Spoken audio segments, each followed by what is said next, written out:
Look at this. You can't even walk anymore. Aber wir können schon gar nicht mehr gehen. Muss jemand die Likes hinterher tragen? Schaut euch das an. So schaut es aus, wenn man 20 Jahre Freestyle-Motocross fährt.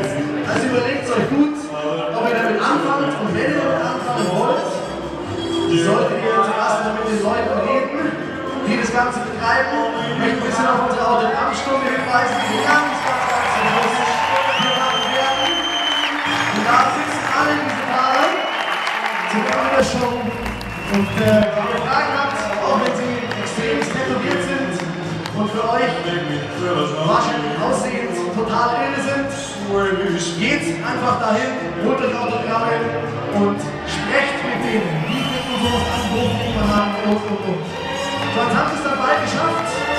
Mir fällt auch nichts mehr dazu ein.